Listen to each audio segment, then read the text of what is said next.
We all know what the best weapon in Monster Hunter is.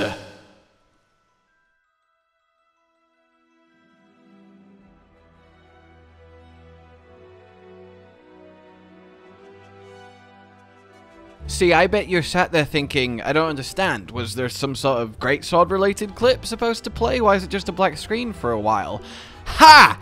Got you! You did think there was going to be something greatsword related because you knew it was the best weapon! Oh! Checkmate! Look, I'm not wrong, it's on the box for the very first game. It's the flagship weapon. If the greatsword was music, it would be...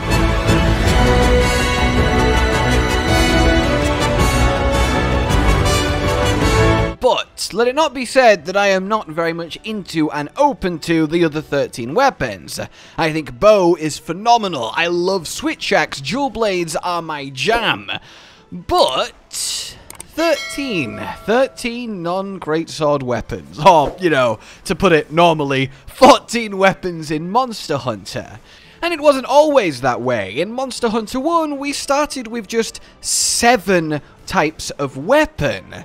But by the time we got to the 5th gen, we firmly had been to 14. I mean, technically with the addition of Switch Axe and Insect Glaive in the 4th gen is when we got to that 14. Some could argue Prowler is a 15th weapon, but that's something that we'll touch on a bit later in the video.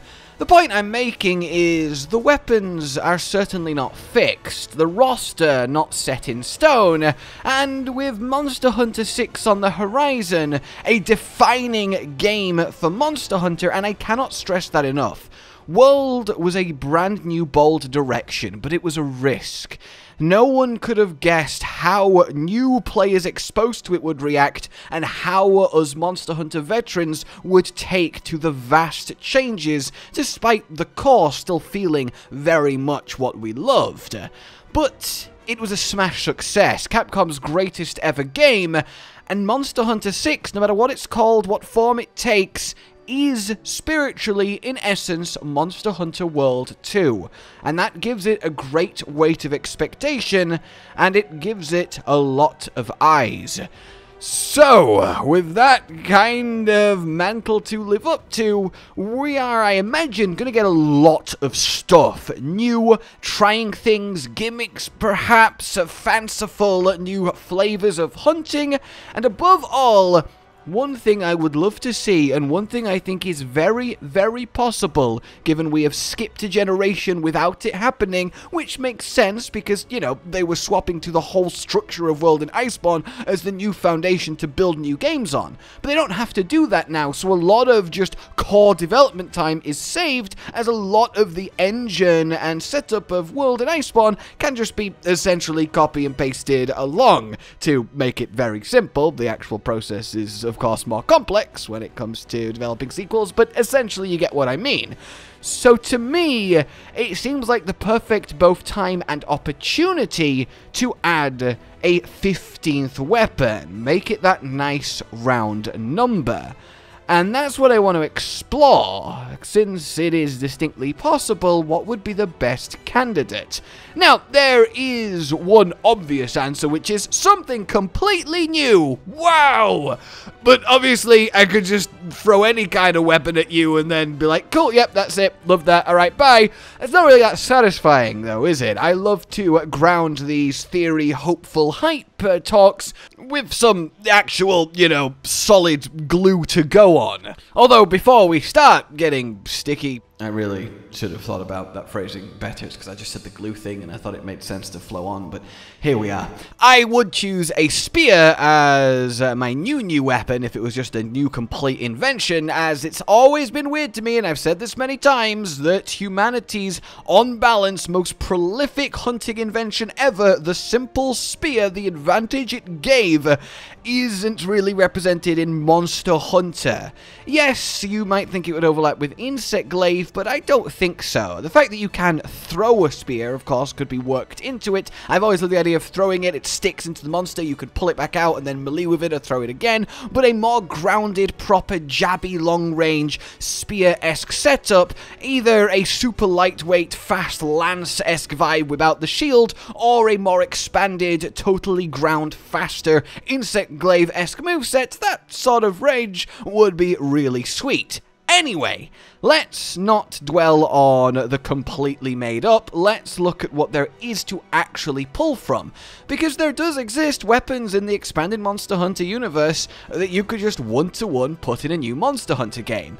Now, there is, like, concept art that used to exist all the way back in the early Monster Hunters that certainly could be inspiration. There was a hunting boomerang that looked quite fun, the giant boomerang, but that's been sort of implemented as like a palico thing. You could argue it was the inspiration for another weapon we'll talk about in a moment. There was also a concept for a hunting hound, to have a faithful companion that would do everything for you. This, I believe, ended up becoming the Palamute finally in Sunbreak, and still isn't something that I think would be ideal. So to move on to something at least a little bit more concrete, in the Monster Hunter Origin manga, we have ourselves the Hunting Whip, which is certainly a fun little concept, a series of bladed sharp bits of metals linked together, and that slashing and lashing around the place, doing some acrobatic movements with it. You could totally see that pay off, and I do think in pure concept it's actually a really neat idea.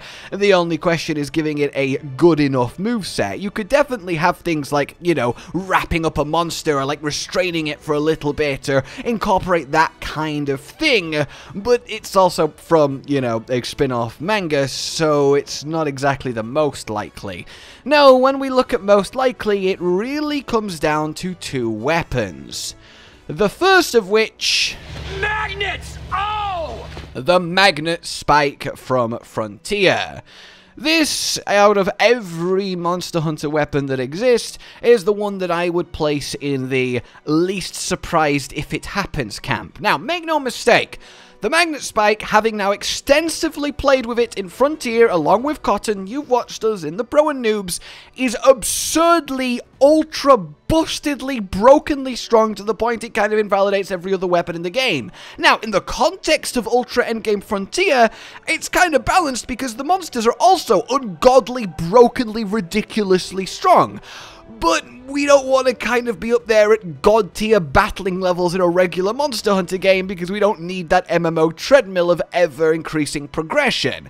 So the Magnet Spike would have to be vastly both kind of brought in line and I think retooled for purpose to fit in a mainline hunting game. That said, in theory, in essence, the concepts here are really fun. Playing with magnetism, and by the way, getting the Magnet Spike is a perfect, well, excuse to introduce magnet-based monsters. There's a lot of good ones of them in Frontier, but I'll try not to get too distracted. But the ability to place a marker on the monster, much like you can with Insect Glaive, and then attract towards it and repel away from it is great. The alternate mode it can switch to, the blunt mode, the hammery slam, honestly, I think could just get removed. It doesn't need that much versatility. It doesn't need to invalidate the hammer and the hunting horn, the blunt weapons, that much. I think it would be plenty as just the actual glaive part of it. And that is where it shines. The big, heavy, beefy weapon, but these arcing, beautiful slashes with the extra agility the magnet enhanced propulsion does give you. There's too many iframes. It's a bit too much movement. The arms race for monsters to be able to actually, you know, be threatening while you're wearing it is definitely a concern, as I said, but on the base level, it does have a lot going for it. And it introducing the ability to essentially put the monster in a temporary pitfall trap type lockdown with your weapon's super special gauge that you build up, and then everyone else can attack them, and then you finish with a topple with a big hit. Yeah, I would love more weapons to actually interact with the monster monster in that kind of way. Not just, you know, hit, pass through, damage is done, but actually, you know, grapple with them, or have some sort of further little hook that lets you play with them other than just slap the hitbox. And this is the perfect example of that. And even though I really disliked it on the whole, outside of perhaps just hammer, the Clutch Claw is a good example in actual mainline Monster Hunter. The ability to fire it, latch onto the monster, zoom onto it, you know, interact with the monster in a way beyond hit damage. That is the kind of thing I want to see, but more unique to the weapon as opposed to universal like the Clutch Claw. So I think the Magnet Spike in that regard certainly does have it going on. But then to give this whole thing credence, outside of it being on its base a fun weapon to re-engineer, is that it is a frontier weapon. And with Sunbreak, well, we know that Frontier is, as they say, back on the menu, boys! Given that we have ex-Frontier devs now part of the Monster Hunter teams, Espinas is in the game, and there's no reason to assume that that won't continue on to future Monster Hunter games. It seems like they are really going to reuse, retool, recycle, and explore the new design space that Frontier brought, which is only a good thing because there is genuinely a lot of good stuff there. But all of this said, the weapon I actually want to go to Monster Hunter 6, and well, you might know why. It's rocket powered axe. Yes, the Accel Axe. This was a weapon from Monster Hunter Explore, a, by all accounts, really competent spin-off of Monster Hunter that was on mobile. In fact, honestly, by far the best one that has happened. It's had its own monsters in it, all its new monsters, stuff like the many-mouthed Muzzardamonto is a part of it, and that's a really badass and awesome design, and I would say yes please to so many of the Explore originals coming to mainline. They really are that well done. A few are a bit wacky and out there, but a lot of them genuinely do some good stuff, like the ancient Egyptian-inspired Elder Dragons of the Sun and the Desert. They are really quite impressive, but in any case, this thing is rather beautiful. To put it in a sentence, imagine rocket jumping the weapon. Bursts of fiery explosive out the back to launch you forward, to increase the strength of your swings, to jump about the place. This weapon can pierce like piercing ammo with one of its attacks. It has a special ultra heat mode that really amps it up and enhances everything that you do as you go crazy spinning through the air, and all of this is to say it actually has quite a lot of the hallmarks of the Magnet Spike. A lot of agility, a lot of aerialness, a lot of sudden burst, both damage and movement. But it's done in a way that I think is a lot better, at least on the face of it. I think you could much more easily make this a balanced weapon, and the idea of getting a kind of chunkier-esque insect glaive in the sense that it's aerial-based because of the rocket jumping and bursting and blasting, but it's still a bit slower and meatier in its hits is quite nice to me. Having another file-based weapon I think would be good to join Switch X and Charge Blade to give file-based armor skills another good reason to exist. And I just think it has the most potential to be expanded into a full, proper weapon type. It's hard to get the full grasp of it because, you know, it was in a spin-off mobile game, but the actual ethos of it, the aesthetic, the way it works, just having essentially the rocket-powered greatsword, my favorite greatsword, turned into a moveset via using the rocket propulsion to perform feats of monster slaying. I mean, yeah, that is just a badass sentence by itself, is it not? So for me, that is definitely the one I would want, but yes, the Magnet Spike I think is the one that's most likely.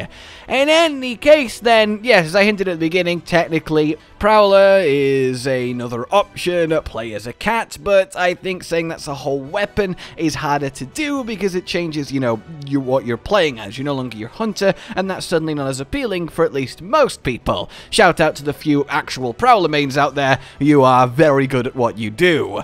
So that's sort of my take on it then. Monster Hunter 6, I think, needs a new weapon. I think it's the right time for it. I think it would go down well. I think it is likely, and I think that getting some sort of take on some of the principles of Accel Axe and Magnet Spike is definitely the most likely result if it's not an entirely new creation. Let me know what you think along those veins though, and what weapon would you like to see? For now, like if you enjoyed this, subscribe and hit the bell for more, consider supporting the future of the channel on Patreon down below, and until we meet again, goodbye. Josh, Cotton, and Hollow with the videos, dropping the humor like a hammer on your tippy toes, bringing entertainment on a daily arrangement to take our insanity and turn it into entertainment. Yes, I said entertainment twice, to reiterate that it is nice to look into your faces on a mostly daily basis when you let us in your homes to make the whole world a stage. Goodbye.